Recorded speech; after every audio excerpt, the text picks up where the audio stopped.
This is exactly why ad blocks are useful, because the data harvesting advertising business model is, in my view, wrong.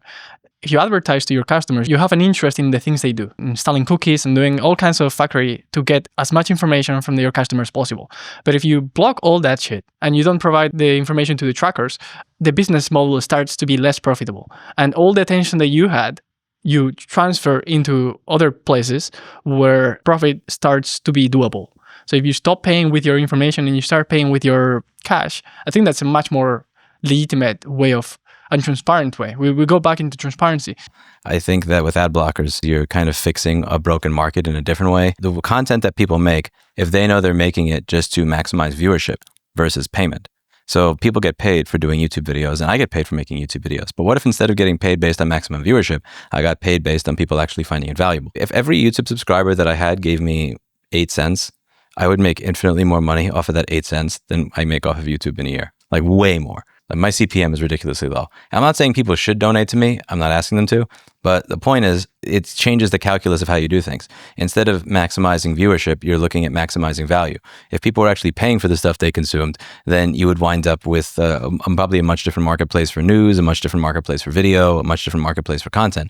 And the thing I like about ad blockers in general is not just that I don't like viewing ads, because I don't like viewing ads. If you pay the people that you find content from useful and you use an ad blocker all the time, you're encouraging a more healthy content ecosystem. Because I now actually have to make something that you think is worth paying for rather than something that you think is worth viewing. And there are many things that we may view that we think, there's no way in fuck I would ever pay for this. It's silly, or it's ridiculous, or it makes me mad, but I don't actually feel like I've gained value from it.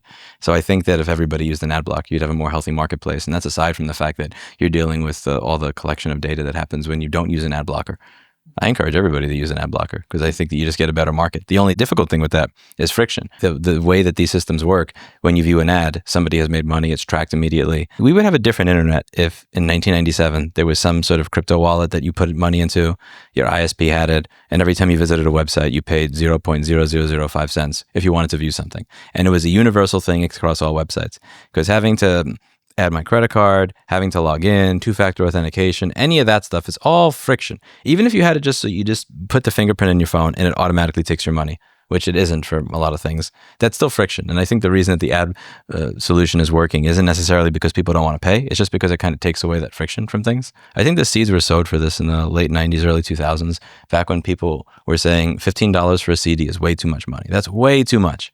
There's no way in hell I would ever pay that much. Even if it's a really good performance, everybody wanted to pirate everything. And I understand why. They wanted convenience. But there were all those people saying that this is way too much money.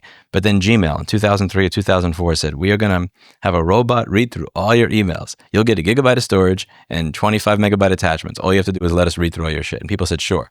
So I think that tech companies and business owners said, $15 for an album from a really awesome artist that cost $300,000 to produce is too much. From a very talented person. But he'll let us read through all of our shit for like 25 megabyte attachments? Wow. We got access to all your personal shit in exchange for 1 gigabyte of storage?